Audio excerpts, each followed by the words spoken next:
One of the big ones, man, was everything's a lie. Literally everything. Once you go down the Bitcoin rabbit hole, I mean, you trust people. I had way too much trust in people.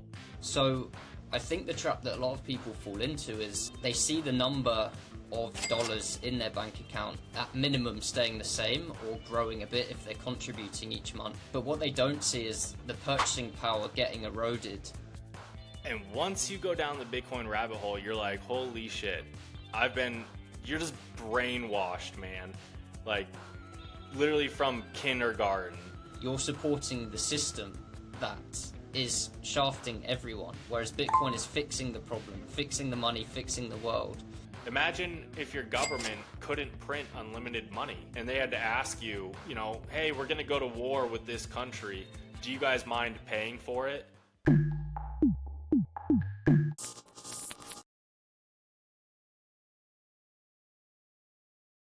Welcome back to another episode. Today we're joined by Vince, HODL Florida on X, and the host of the Bitcoin broadcast. Vince, let's get straight into it. You've been interviewing a lot of awesome people on your show. What beliefs or views, perspectives have changed since speaking to these people? Ooh, I've had a lot of pretty interesting conversations. I don't know if anything has specifically changed. I think I've been more empathetic towards price action. I used to be, a number go up kind of guy. I got really excited every time number goes up, just pumped. I mean, I'll still post that on X, but I'm a lot more sympathetic to the fact that there's a lot of people that haven't gotten into Bitcoin yet. And there's still so much opportunity for them to get in. And if Bitcoin runs up, to the 200, 300K mark, just every average day people won't be able to buy a meaningful amount of Bitcoin. And I feel like that time is running out. So I've definitely gotten more sympathetic to crashes and having, lulls in the market. Like this past year, I think has been excellent for people to stack. Basically just going sideways for a year has been fantastic, even though you get frustrated. But talking to people who are like, yeah, I mean, this is a dream because you just want to accumulate as much Bitcoin as possible. Another thing that I've actually really started looking into is better security, more self-sovereignty, holding your, keys. I definitely held Bitcoin on exchanges for a long time, and once you start talking to people and actually diving into it, the importance of holding your own keys, getting your Bitcoin off of exchanges, it is important. And so I've been looking into beefing up the security a little bit. You got to protect yourself. And I've talked to a couple people now, 2 people, that they've lost their Bitcoin from stupid mistakes. And it's just like leaving your passphrase on your computer or downloading an app that you think is correct, and then all of a sudden it's a scam and they transfer their Bitcoin to it, and within seconds it's gone. And so just security, definitely learned a lot about that, and it's very important, especially in the long term. If you take Bitcoin seriously, if you know where it's going, it might be a small number right now if you're just starting out, a couple $1,000s, but the amount that can be worth in the future, like if you're trying to save this for your kids, even your grandkids, like take it seriously, take the time to learn these devices, learn, the difference between a good hot wallet and cold storage. I think that's incredibly important, and it's terrifying the first time you do it, but the more you learn about it, the more comfortable you get with it. And there's great people out there that can walk you literally step by step. So I've definitely learned that, and I've learned the lessons of what not to do, because dang, dude, it's devastating hearing these people say that they've lost, half a Bitcoin, 6 Bitcoin. Those were brutal. That's a life-changing amount of money for most people. So those are definitely some things that I've learned from interviewing of some people lately. That's awesome, man. It's such an empowering thing, self-custody. And I was super lucky when I first got into the space that the guy that was helping me get into the space was massive on self-sovereignty, self-custody, and treating your Bitcoin like it's already 10x the value. Because even if you're just getting started and it feels right now that you don't have a meaningful amount, 100x that number, whatever it is, valued at right now, and you wouldn't want to lose that. So take self-custody. And the other thing is people often hold back from investing in coaching or guidance in this space. But what's the cost of losing your Bitcoin? And right now, the cost is high. But what's the cost when it is a X, the price of what it is now, or the value?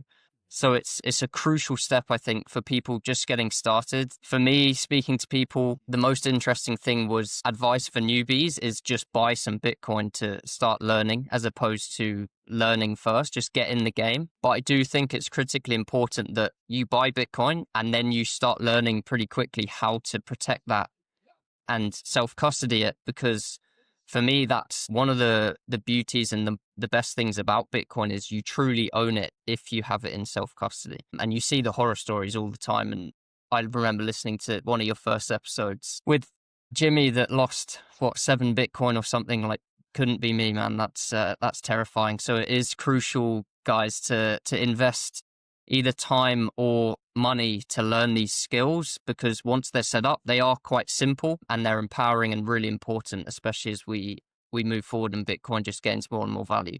So you've obviously been putting in the work. You've been interviewing heaps of people. That takes time and energy. What problem are you getting up every morning to solve?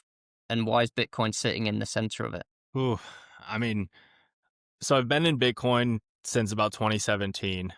Never did anything with it. Never tried to get a Bitcoin job.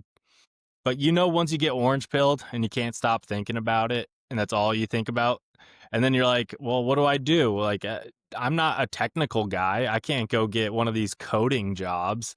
So I was like, man, I'm going to start my own podcast about Bitcoin, even if it's just like macro. I just want people to be able to learn, because no one's going to teach you. No one's going to sit there like a stranger or something, like literally MSNBC. No one's going to sit there and be like, hey, this is why Bitcoin's important. All they're going to talk about is price. That's all you're going to hear is number go up. But no one teaches you why something is important unless you go out and find it. And so I was like, I'm just going to start making my own content about what I know. And then I'm going to find people like yourself and people that you and I have both interviewed that were just like, let's just get these people and their expertise. Let's get their thoughts out there. Even if they have their own show or their own posts, like, let's just spread it. We need more people spreading this because we're in our own Bitcoin echo chamber. Like, we live in this bubble, dude.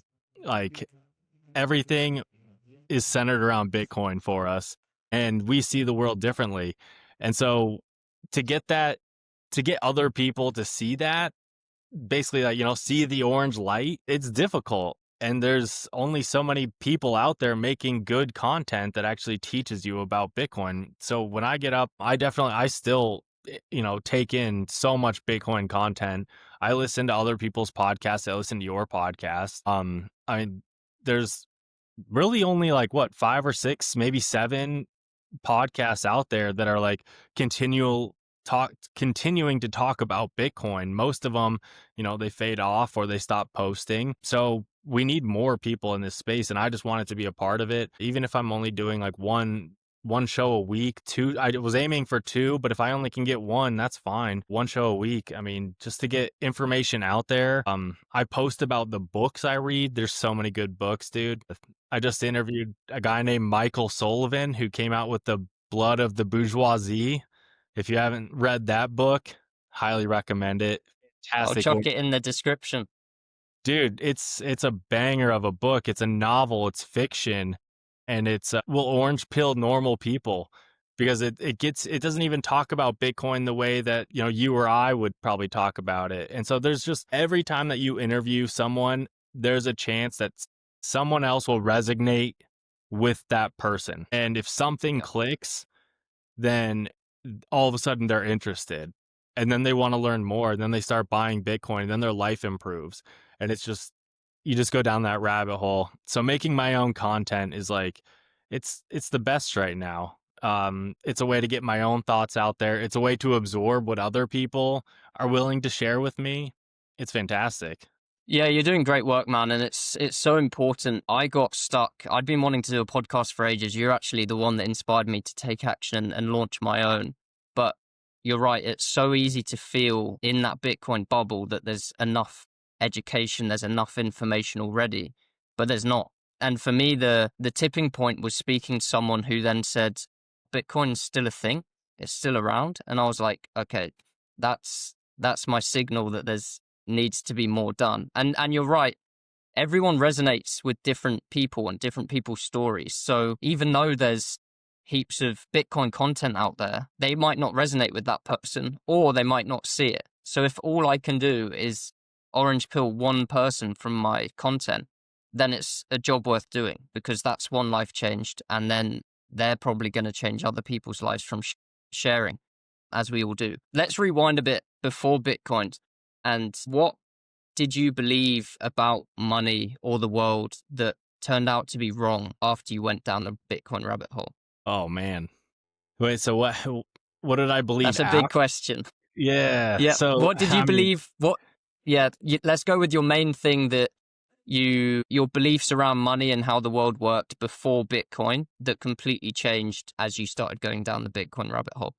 one of the big ones, man, was everything's a lie. Like literally everything. Once you go down the Bitcoin rabbit hole, you trust people. I had way too much trust in people. You trust the government, you trust your teachers, you trust your parents, you trust other people's parents, and you don't question anything. You're taught, at least in America, you're taught to sit down, shut up, and listen to what the teacher says. Don't question anything.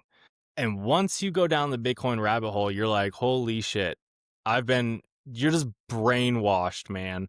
Like literally from kindergarten, you're just brainwashed. And it was fun. I was talking to someone about, the mayor that just got elected in New York City and, like socialism and stuff. And he supports it. He's an open socialist. My friend is.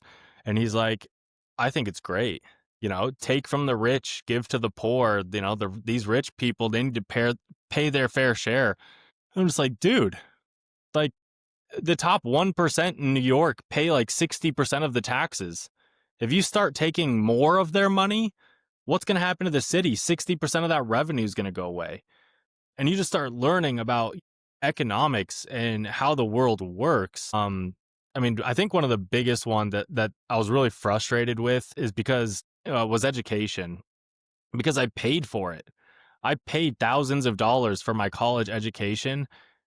And man, if I could just go back and sit in those classrooms and listen to these teachers say what they were trying to teach back then and know what I know now, like I'd probably get expelled from school because all they talk about is bullshit.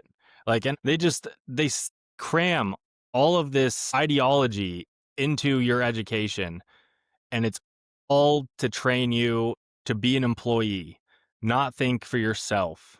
Don't go out there and make a difference, even though they'll tell you, oh yeah, be you, go make a difference. No, they teach you how to be a worker. They teach you how to memorize something on a sheet and regurgitate it on a test. That's all you learn. And then it's insane. I mean, the trust part, holy crap. I mean, mainstream media, that was a big one. Completely shifted my views. You would watch the news, and I used to think that what the news said was the news. Right now it's 90% bad about Donald Trump, and everything else is everything towards Democrats is good. And that's most news networks still in America. And it's like, this isn't news. Why are they not reporting anything positive on the other side? I don't care if you like Donald Trump or not. Why is the news 90% negative towards one person? And they only share this tiny little bit every once in a while. They'll be like, look what Donald Trump did. And then the next day, all negative again, all negative. You're like, how is this allowed? It shouldn't be allowed. Fear-driven, man. Fear-driven. They want I know. people, just like in school, they want people in fear because that's how you can control people. And I always say that our parents, our family, teachers to an extent, I genuinely believe have your best interests at heart, but Yeah. they're telling you what they believe, which has come from the news, has come from those who created the education system. What you said right at the start of that answer is what I encourage everyone to do is start asking questions. And that can be as simple as, where does this belief that I have about something come from? Have I actually come to this conclusion myself? Or do I believe this because someone's put it in my brain? Because Yeah, dude. schooling teaches you to answer questions, not ask questions. And Yeah, asking questions is where the change really happens. I started asking questions about our food system. You know, you remember the pyramid, and it's turned upside down, and it's like, wait, this is ridiculous. They teach you about what food is healthy and what's not, and then you realize that it was all wrong. And even though, like you said, the teachers, I do believe they're trying to do good, but that's all they know. They were taught how to be a teacher, not how to question how to teach. They don't question authority. It all comes from, the directors of education. Well, who are those people hired by? They make the curriculum. If a teacher wants to question the directors of education, they're going to get fired. They get put on a list of, this teacher, they're questioning, they're bad. They're bad apple. They're spreading misinformation if you go against the grain. So you can't blame the teacher. They're just doing their job. But it's the whole system and the rabbit holes, man, you go down with Bitcoin is just one after another. When you start learning about food, what you put in your body, what you put in your mind, it's insane. Yeah. Yeah, and you pretty quickly find out if you just do the opposite of what is suggested in most aspects of life, you're probably on the right path. It's super interesting. So let's keep rewinding before Bitcoin and then into how Bitcoin has changed. But for you specifically, where was your life at before you found Bitcoin, and what were maybe some of the struggles that you were feeling? Fast forward to now. How has your life changed in terms of how you perceive the world, the future, and what you're doing with your life now ultimately? Yeah, before I found Bitcoin, I had a couple different jobs. I was literally working in an office. In an office, my boss was like 80 years old. It was just him and me. And I sat at a computer for 9 hours a day.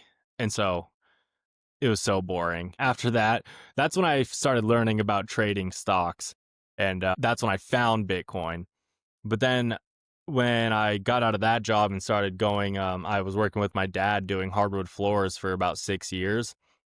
I had about 6 hours a day to listen to Bitcoin podcasts. That's why I'm so, adamant about podcasting and creating content, because that's literally all I did. I listened to 6 hours every single day, Monday through Friday, of Bitcoin podcasts. That's how I learned. And I didn't know anything about the world technically. Like, you don't think outside of your world. You go to work, you pay your bills, you save money in the bank. That doesn't work. You're taught to save 30% of your income or whatever, save more than you spend and spend less than you make. And it's like, okay, that's fine. I can do that. But your money goes nowhere. So your view of your future you don't really have a view of your future. You dream of potentially making $1 million a year or something. Well, how do you do that? You pretty much have to work as a higher up in a company, or you have to work at a startup that ends up like blowing up and going public, or you have to create your own business. It's almost impossible to become a millionaire, um, just working a 9 to 5, unless you do invest your money. Because if you don't invest your money will go absolutely nowhere. It will actually decrease. Your purchasing power will decrease. And so before finding Bitcoin, I had no idea what, investing was. I had no idea what money was. I didn't have much hope, didn't know anything. I mean, what I wanted to do, still figuring that out. Maybe when I grow up, I'll know. But no, I had no idea, man. And then you find Bitcoin, and there's a sense of hope, of optimism, because a lot of what you see today it's all negative. Like you said, it's all fear-based, and they want you anxious, they want you depressed, they want you to sit on the sideline and, take your pill that makes you feel better, drink booze, smoke your pot. It's depressing. They want you basically like a zombie.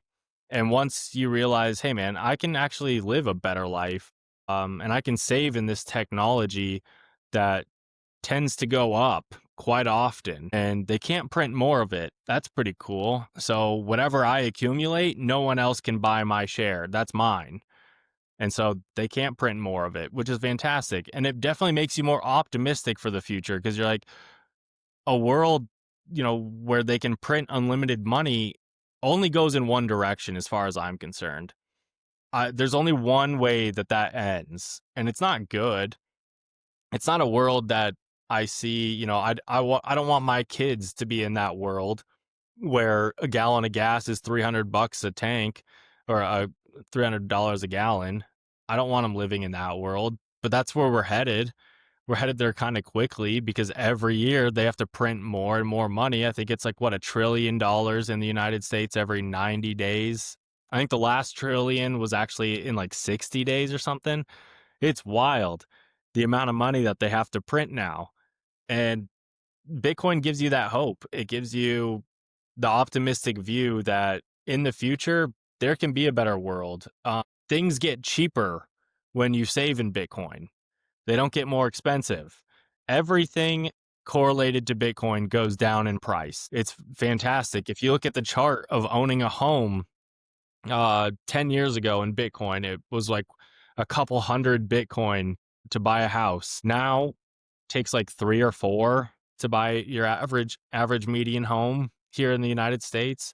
I don't know about over in Australia. You guys are screwed over there with your housing, but yeah. Yeah, it's pretty much everywhere in the Western world. The house prices are getting away from our generation, and I believe Bitcoin is the best solution for those that do want property. Don't get me wrong, I still want property, but right now it's definitely not a priority because it's overvalued. Price and value don't align at all, in my opinion. But I love what you've just said there, and in the terminology that Bitcoin is a savings technology, and I like to describe it as that as opposed to an investment, because if people can start looking at it that it's a savings technology, people often link investment to risk. In my opinion, not having Bitcoin is more risky than having Bitcoin by a considerable amount. And I mean, just going off the numbers that the government does put out in terms of inflation, which we know is not true, but let's say inflation is 2%. That means the money that you save every year loses 2% of its value, guaranteed. So I think the trap that a lot of people fall into is they see the number of dollars in their bank account at minimum staying the same or growing a bit if they're contributing each month. But what they don't see is the purchasing power getting eroded. Like I said, at minimum 2% a year, but we both know that inflation's probably minimum 8%, probably over the 10% double digits area. So with that being said, let's move to housing a bit, because I do think it's interesting in my generation, our generation, again, maybe put in our brains from people around us because it used to work, property as an investment. What are your thoughts on owning property as an investment, and the generation coming now that hasn't got property yet, and their journey towards securing a house if that's what they want to do? Yeah, absolutely. So I got very, very lucky. For my age group, I was born in 1990, so I'm 35. I bought my first house with my wife in 2018. We got extremely lucky because of COVID. So we bought, a year and a half before COVID, we bought our house for $365,000. And great house. We loved it. After COVID, our house skyrocketed to we sold it for about $555,000. So we made $200,000 on it in 4.5 years, which is absolutely insane. That's ridiculous. The odds of that happening again are so low. So don't take that as like, oh, I'm going to buy a house and hope we go into another global pandemic and housing soars, because that's ridiculous. And then we bought a house in Texas. We broke even on that house. Technically, we lost money, but we were lucky enough that we had a company helping us move, so they covered some of the costs. So we broke even.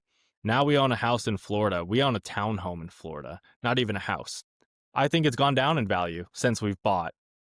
Interest rates, were when we bought were incredibly high. No one wants to buy a new house right now because, you know, who can afford a $500,000 house with a 7% interest rate and live comfortably? Like, that's insane. It's so much money a month. And you have to be able to put, close to $100,000 down if you want 20%, so you don't have to pay your PMI. So housing as an investment, it's kind of gone. That belonged to our other generation, our older generation. That was theirs. They got the land, they got the housing, they got the internet bubble too. But a lot of them lost money in that. A lot of people did lose money in the 08, 09 financial crisis. That was unfortunate. But if you made it through that, your house is worth so much. I think my parents bought their house for like $130,000 and they could sell it for around $900,000 today. That will never happen. Like my little 2,000 square foot townhome is not going to be worth, what would that be? It'd have to be worth like $7 million to get the same return or something. I'm like, there's no way. The value is not there. Your house is not improving. If you buy a house like we did in Colorado 18 for a certain price, we did 0 upgrades and we sold it for $200,000 4.5 years later, above what we paid for it.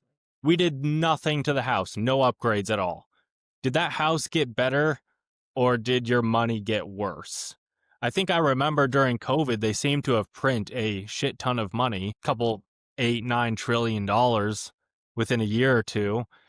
So no, my house did not go up in value. The dollars got devalued. Owning land, I would love to own land. Owning land away from the city, away from people, would be the dream. Can I afford it right now?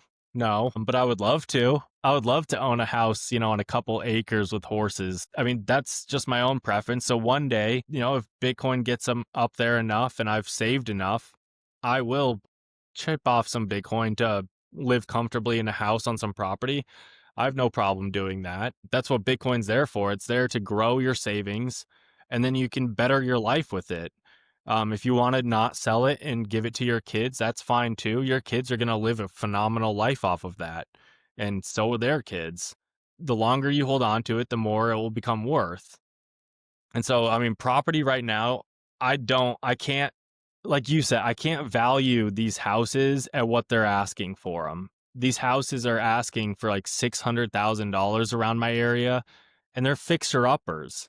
I'm like, I don't want to have to buy a $600,000 house and rates came down, so they're around 6%. I don't want to have to fix the kitchen.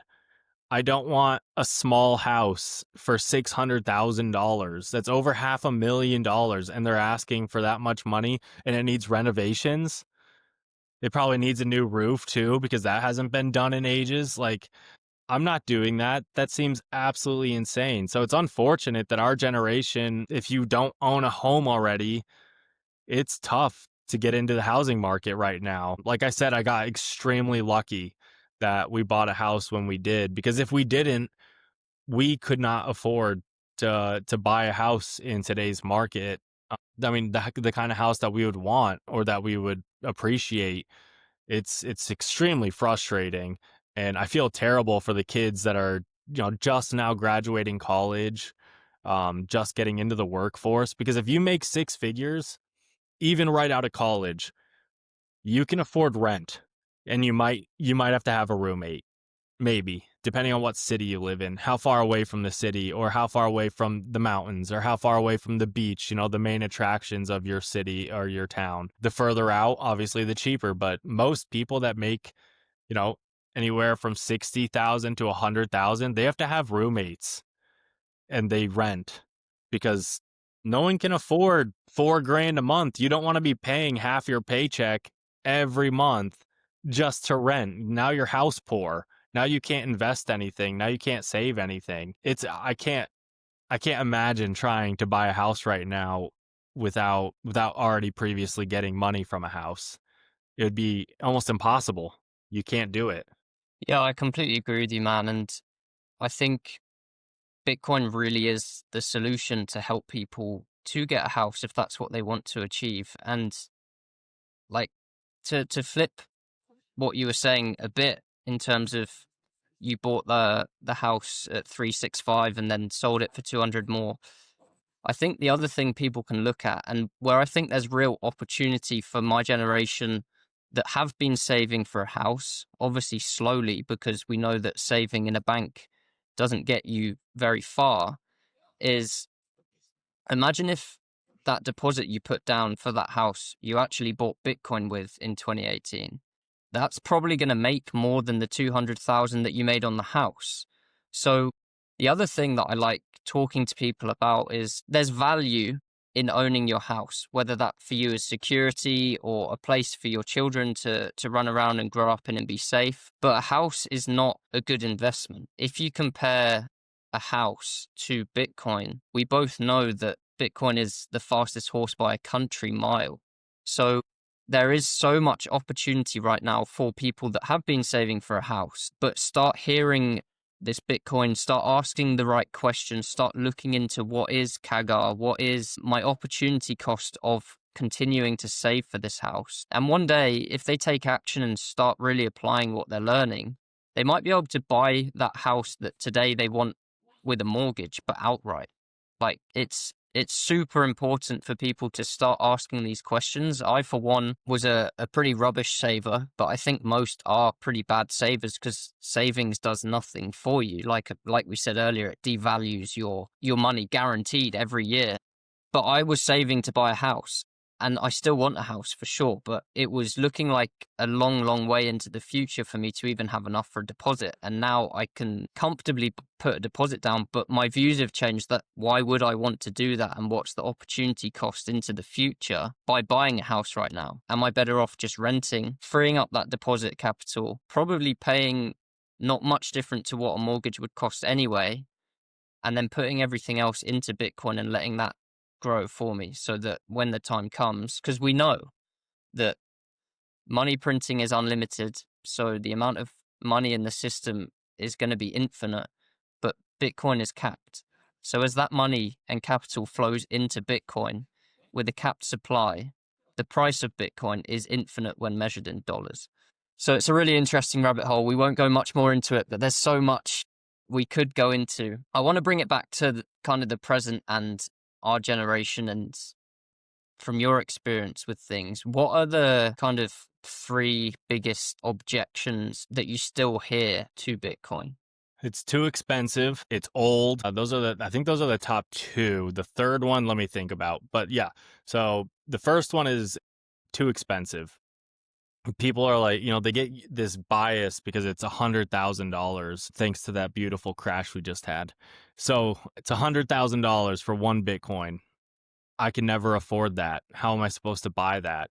And it's crazy how many people don't realize that you can buy anything from 50 cents to $1 of Bitcoin. I think the lowest amount on some exchanges is literally 25 cents.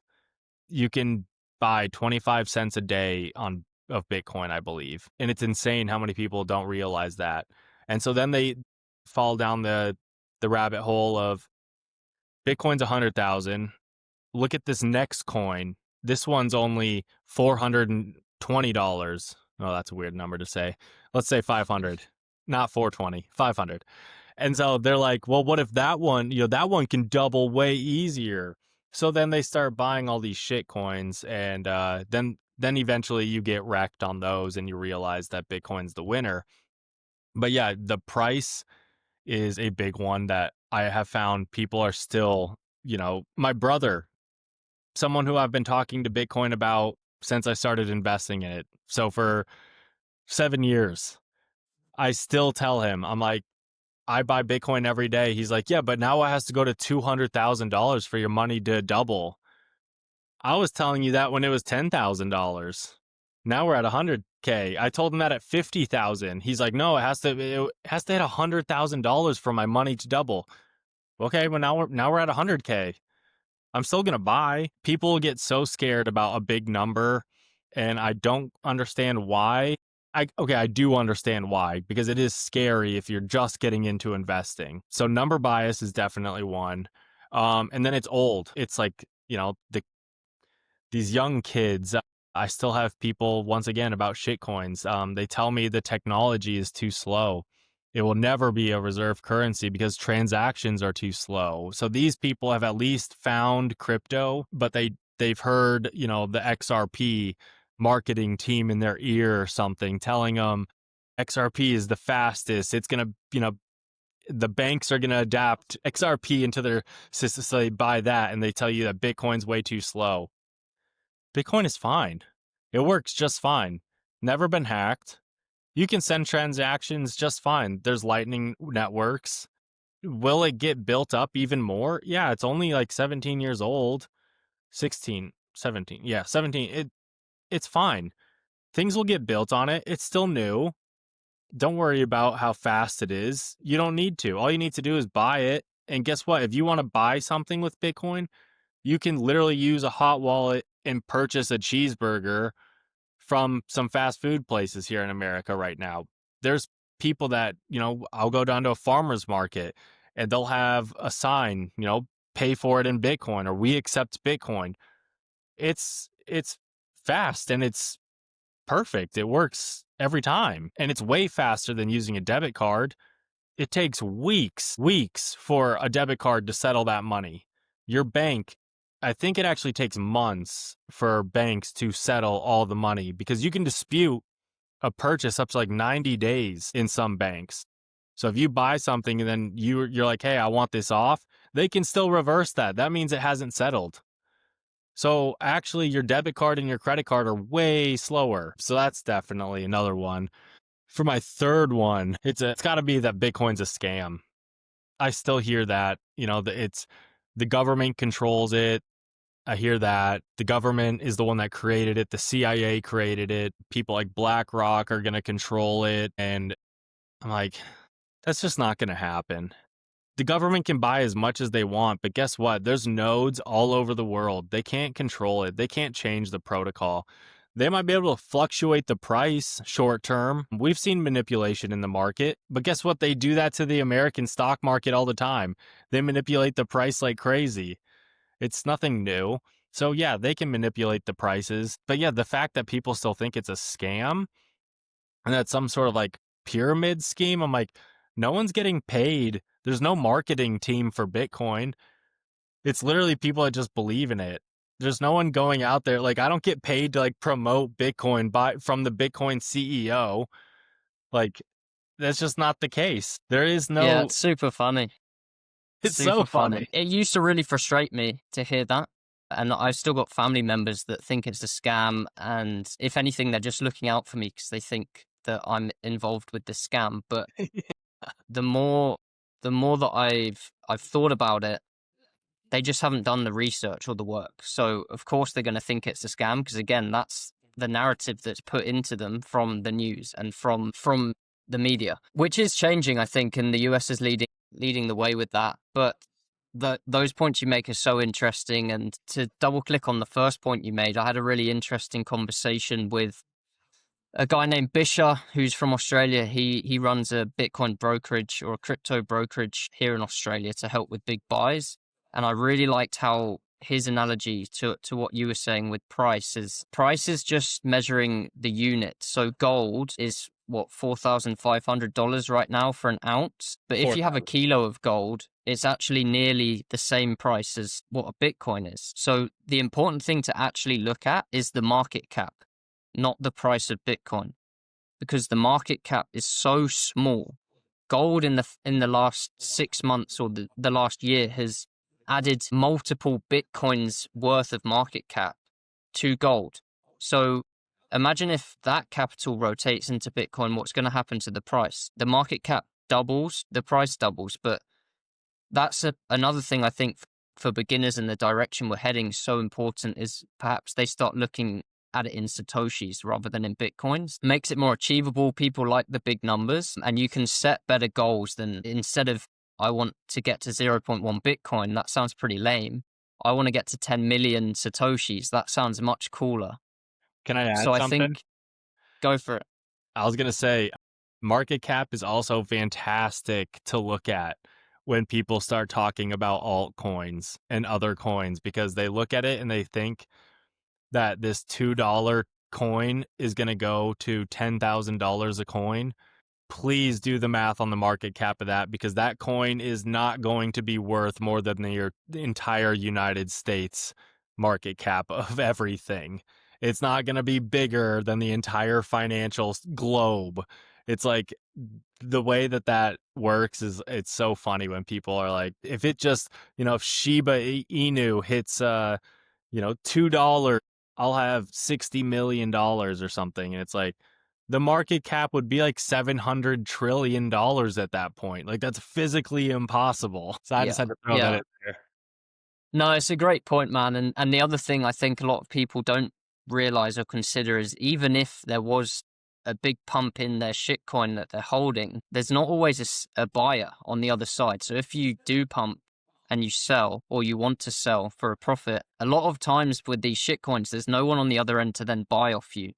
So you make a massive paper gain, but then you get lost. And then the other thing to touch on quickly, which is I think really important, is there is XRP, there is Casper that potentially have faster technologies, but XRP in particular, what's that solving? That is solving the banks and the government's issues. So morally, you're supporting the system that is shafting everyone, whereas Bitcoin is fixing the problem, fixing the money, fixing the world.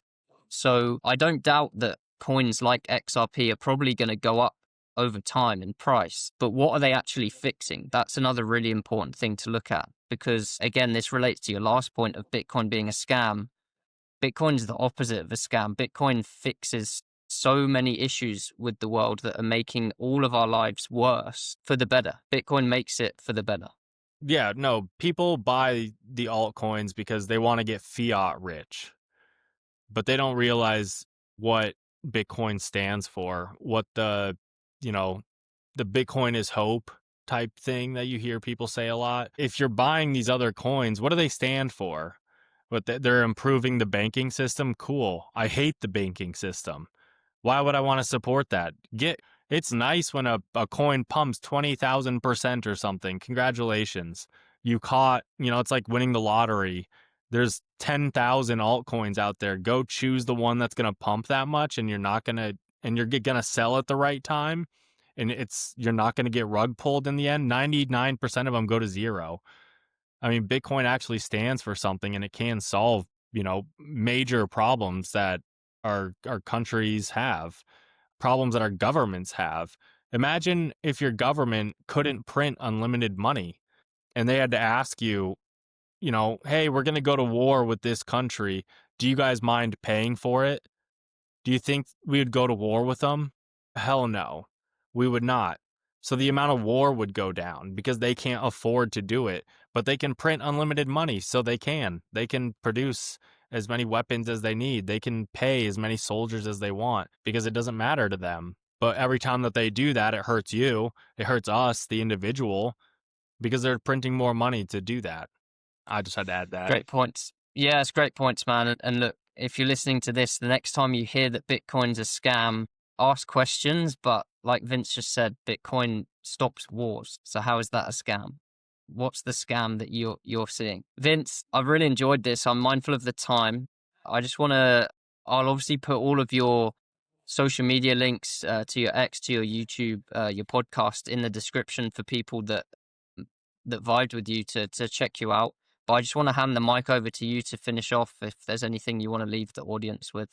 Yeah, no, I appreciate you, Finn. And thanks for the compliment at the very start. You said that you started this a little bit because of me. But actually when we were working together there for a couple months, you guys pushed me to start one as well. So it goes both ways. I appreciate you. It's been fun. I mean, we're both growing pretty much at the same time. We started almost at the same time. I think I started maybe like 3 weeks before you or something. So not even like that far in front of you.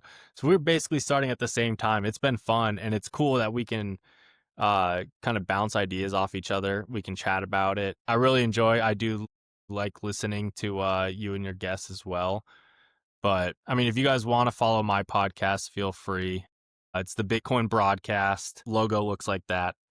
And it's on YouTube, Rumble, Spotify, and Apple. I do about one to two shows a week. You can follow me on X as well. But I'm HODL Florida on X. So not Vince. But that's just so my mom can't find me. But other than that, man, I enjoy your conversations. I'm glad that we're staying connected, even though you're in Australia and I'm all the way over here. But it's been fun to watch you grow. I'm glad you started your own because I think you're going to thrive in it. And I'm enjoying it, man. I appreciate you. Thanks, man. I appreciate you too. And it's cool to have people to bump ideas off and enjoy the journey together as well. So appreciate you, man. Thanks very much. Guys, check Vince out. I'll put everything in the description. Thanks for watching, and I'll see you on the next one. See you, man.